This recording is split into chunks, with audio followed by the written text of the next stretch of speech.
Começando agora mais um Se Liga Terceira Guerra. Um episódio especial para entender o clima tenso que está se formando no mundo.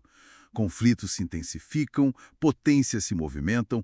A gente te mostra o que está acontecendo e o que isso pode significar para todos nós. Hoje é quarta-feira, 9 de julho de 2025. Vamos analisar juntos, então, os acontecimentos cruciais de ontem, dia 8, para tentar entender melhor esse cenário global que, olha, está complexo. O foco hoje vai ser na escalada de tensões no Oriente Médio, né? Principalmente Irã, Gaza e os reflexos lá no Mar Vermelho. Depois a gente olha para a guerra na Ucrânia, ataques intensos e uma mudança meio inesperada no apoio militar americano. E, claro, a rivalidade crescente Estados Unidos e China, sabe? Com Taiwan e a economia bem no centro da disputa. Certo, vamos começar pelo Oriente Médio. Ontem, o presidente iraniano ele admitiu danos bem significativos às instalações nucleares do país. Isso depois dos ataques aéreos americanos recentes. Falou que foi tanto estrago que nem conseguiram fazer uma inspeção completa ainda. Mencionou cooperação com a Agência Nuclear da ONU, mas, assim, sem dar garantia total de acesso. Complicado, hein? Muito complicado. E o que intriga aqui é justamente essa névoa de incerteza que fica sobre a real capacidade nuclear do Irã agora, sabe? Como isso muda o jogo estratégico ali na região. E essa tensão, ela não fica só ali, ela se espalha. Ontem mesmo, né? Teve aquele ataque Houthi a um navio cargueiro da Libéria, no Mar Vermelho. É verdade. Acabou matando 3 marinheiros, ferindo outros 2. A França condenou logo essa retomada dos ataques. Isso bate direto na segurança da navegação e no comércio global, que já estão, né, bem pressionados. E em Gaza, a situação humanitária, nossa, continua desoladora. Ontem, a gente soube de 5 soldados israelenses mortos por militantes. Ao mesmo tempo, ataques de Israel deixaram dezenas de mortos em Khan Yunis, atingiram até o Hospital Nasser e também o campo de refugiados de Nuseirat. Uma tragédia contínua. E o próprio Hamas, parece que admitiu ter perdido boa parte do controle da área e da liderança. Sim, é um reconhecimento importante. Mas olha, em meio a isso tudo, tem alguns sinais de movimentação diplomática. Um enviado americano mencionou ontem que talvez um acordo de cessar-fogo de 60 dias esteja próximo. 60 dias? Isso, talvez até o fim desta semana. Envolveria a libertação de reféns. Mas a grande questão, né, o ponto crucial é: isso significaria o fim definitivo da guerra ou seria só uma pausa? Ninguém sabe direito.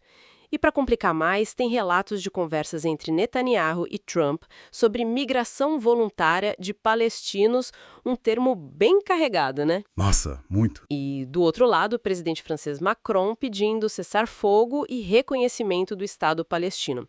São muitas peças se mexendo ao mesmo tempo, é um cenário bem complexo. Mudando de foco agora, mas não de tensão. Vamos para a Ucrânia. Ontem foi um dia particularmente sangrento por lá. Ataques russos mataram pelo menos 11 civis, feriram mais de 80. O presidente Zelensky, ele destacou que só na última semana a Rússia usou quase 1.300 drones, mísseis e aquelas bombas planadoras. Sim, as bombas guiadas, né? Que são mais difíceis de interceptar. É uma pressão imensa, e aí no meio disso tudo veio a notícia que pegou todo mundo de surpresa. Ontem os Estados Unidos simplesmente pararam de forma abrupta os envios de mísseis importantes para a Ucrânia. Pararam. Quais mísseis? Patriot, GMLRS, que é aquele sistema de foguetes de lançamento múltiplo guiado, Hellfire, projéteis de howitzer, coisas cruciais. Pegou Kiev e outros aliados totalmente de surpresa. Se a gente conecta isso com o quadro geral, levanta um monte de perguntas, né? Sobre o futuro desse apoio militar do Ocidente e como isso pode, sei lá, alterar o equilíbrio do conflito. É uma mudança grande. E ainda nesse contexto russo-ucraniano, teve aquela notícia estranha, a morte do ministro dos Transportes da Rússia, encontrado ontem num aparente suicídio, logo depois de ser demitido pelo Putin. Isso tudo acontecendo enquanto os transportes russos estão um caos por causa dos ataques de drones ucranianos. Exatamente. Essa pressão na logística russa que os drones ucranianos têm causado pode estar gerando consequências internas bem sérias, talvez até trágicas, como essa notícia do ministro sugere. Mostra a pressão que o conflito gera dentro da própria Rússia. Agora vamos virar a chave para outra rivalidade que está esquentando. Estados Unidos e China. Aqui a coisa fica bem interessante também.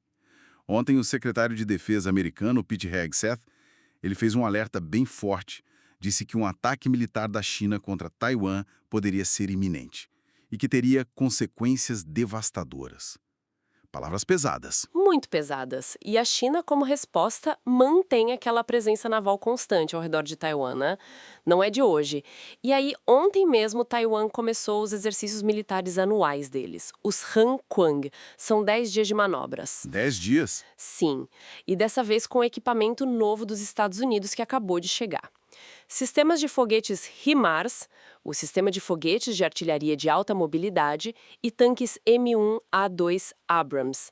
E também, olha só, a maior mobilização de reservistas que eles já fizeram. É uma demonstração de força bem clara, então. Com certeza, uma demonstração de prontidão, de força, uma resposta direta a essa pressão chinesa e aos alertas americanos. E essa briga não é só militar, né? A economia é outro campo de batalha importante. Saiu um relatório ontem da Conferência das Nações Unidas sobre Comércio e Desenvolvimento. Assim eu vi. Apontou que os desequilíbrios comerciais no mundo aumentaram. Déficit maior para os Estados Unidos, superávites maiores para a China e para a União Europeia. E as novas tarifas americanas, aumentam o risco do que eles chamam de fragmentação comercial. Exato. E essa frente econômica, sabe, talvez esteja ficando tão crítica quanto a militar. Ontem mesmo, o Departamento de Justiça dos Estados Unidos começou a aplicar um novo programa de segurança de dados. Basicamente, proíbe transferências de dados para certos países de preocupação.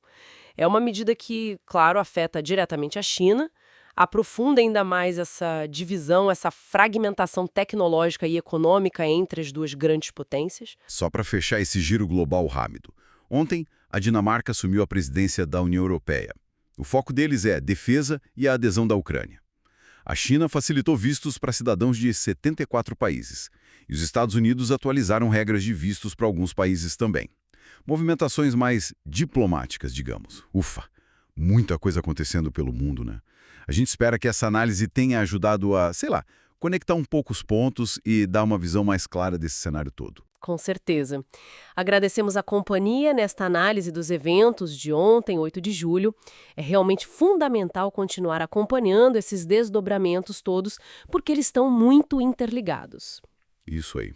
Valeu pela escuta. Fique ligado ou ligada para a nossa próxima conversa. E fica a reflexão, né?